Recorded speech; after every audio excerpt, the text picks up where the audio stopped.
Se você é um daqueles que tem dúvida de como fazer o processo de colorização de objetos criados através do modificador de matrizes, neste vídeo veremos como isso é prático.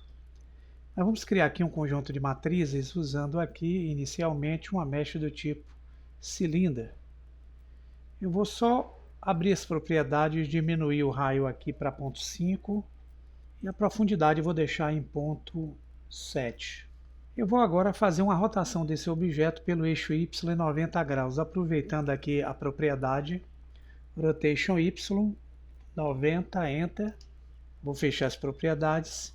E como eu terei aqui alguns parâmetros do objeto, para poder resetar essas modificações, eu vou usar o Ctrl A e vou utilizar em Apply a opção Rotation Scale. Eu vou aplicar nele o modificador de matrizes aqui. Ele vai gerar o original mais uma matriz e eu vou aumentar esses contadores. Vou deixá-lo aqui em 30 itens. Porém, eu vou dar um afastamento entre as matrizes geradas usando aqui o Factor X. Por que o Factor X? Porque eu vou correr pelo eixo X. Então, aumentando aqui, eu dou um distanciamento, ó, entre os objetos gerados. Então, as matrizes estão prontas. Porém, eu quero dar para essa forma aqui um formato circular. Então, eu posso aproveitar um objeto do tipo curva. Vou usar aqui o Bezier Círculo. Vou usar o S de escala para aumentá-lo em seu diâmetro. E agora eu vou selecionar as matrizes e vou aplicar um outro modificador, o modificador de curva, tá? Aqui vai aparecer ele querendo um objeto para ser a referência. Eu vou selecionar o conta-gotas e vou selecionar no Bezier Círculo. E vejam que os objetos tomam a posição da linha que representa a curva aqui, tá certo? Agora nós vamos aumentar o número de contadores aqui no modificador Array para poder fechar o círculo. Se não tiver legal aqui entre o fim e o início, basta vocês selecionarem a curva, utilizarem o S de escala e de levezinho vocês vão movimentando o mouse para ajustar esse distanciamento. Clicam com o botão esquerdo para fixar e temos as nossas matrizes já pré-configuradas. Imagine se eu tivesse que colorir cada item desse pelo processo de matriz aqui. Eu teria que selecionar pelo modo de edição cada conjunto de malha que representa essa matriz e aplicar cores individualmente para dar um colorido. Mas o que nós vamos fazer, na verdade, é um método bem simples, usando o painel Shader Editor. Então, nós vamos vir aqui embaixo, mudar o nosso timeline aqui para o modo Shader Editor. Notem que selecionando o objeto eu ainda não tenho um material para ele, então eu vou precisar criar um material clicando em New. Ele já gera aqui um node do tipo Principal. Eu vou manter esse material, já que ele é um material universal, tá? Agora, para criar o efeito que eu preciso, eu vou precisar adicionar mais um node aqui, que é um nó de conversão do tipo Color Ramp, vai ser uma rampa de cores que nós vamos criar. E antes dele nós vamos também adicionar um node de entrada do tipo Object Info. Eu vou pressionar o botão do meio para arrastar, pessoal, e vou usar o scroll do mouse para aproximar. Eu vou ligar a saída random do Object Info na entrada Factor do Color Ramp.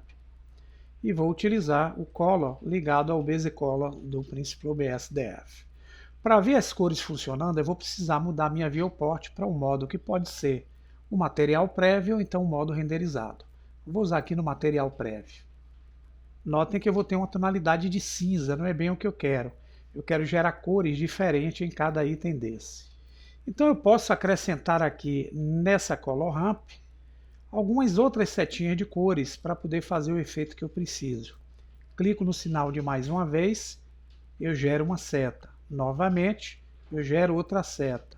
Novamente, eu gero outra seta. Novamente. Então, eu posso usar quantas setinhas de cores aqui forem necessárias para o meu experimento. E aqui eu vou organizar cada uma para que cada uma fique com uma certa distância para fazer o efeito que eu preciso. Nesse modo linear aqui eu vou mudar para o modo constante. Aqui eu vou colocar cores constantes dentro do processo. E veja que eu venho do tom claro ao tom escuro. Só que eu vou selecionar cada setinha dessa, começando pela esquerda, E no seletor de cores eu vou alterar o padrão de cor. Vou usar um azul, vou selecionar a segunda seta, vou usar um vermelho. Na terceira eu vou alterar o seletor aqui para um tom verde.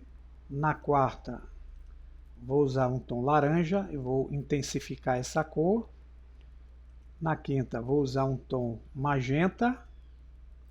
E na última aqui eu vou usar um tom amarelo e vou intensificar. Pronto. Aqui em cima nada vai acontecer, porque para poder gerar esse padrão de cores que eu criei aqui nesse conjunto de nodes, eu vou precisar aplicar os modificadores de matriz e de curva que eu apliquei aqui nesse efeito. Eu posso voltar aqui na propriedade de modificadores, posso selecionar a partir do primeiro cá de cima e aplicar individualmente.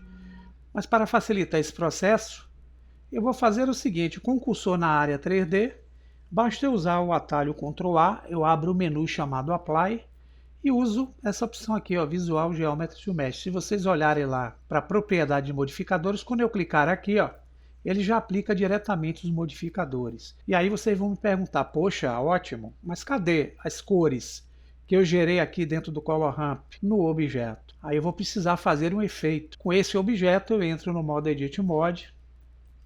Todos esses itens aqui é um objeto apenas, como vocês podem ver aqui no cilindro. Para que essas cores possam ocorrer de forma individualizada, é necessário que eu separe as partes desse objeto que eu criei com o modificador de matriz. Como é que eu faço isso? Com o cursor na área, eu uso o atalho P, abro o menu Separate e uso a opção chamada By Loose Parts. Quando eu clicar aqui, se vocês olharem para a Outliner, aquele objeto cilindro vai ser separado em uma diversidade de cilindros, que são cilindros individuais agora. E vocês vão notar que cada cilindro vai ter as cores que eu selecionei aqui embaixo.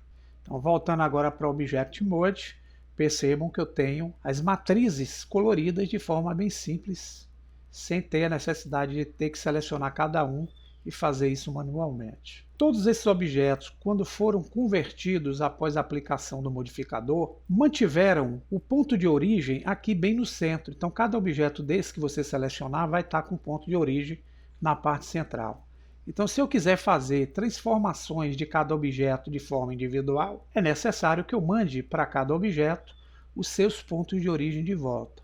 Como é que eu faço isso? Seleciono todos os itens, botão direito, Set Orange e seleciono Origem, vá para as geometrias. Quando eu clicar, vocês vão reparar, ó, que cada objeto recebeu no seu centro de massa.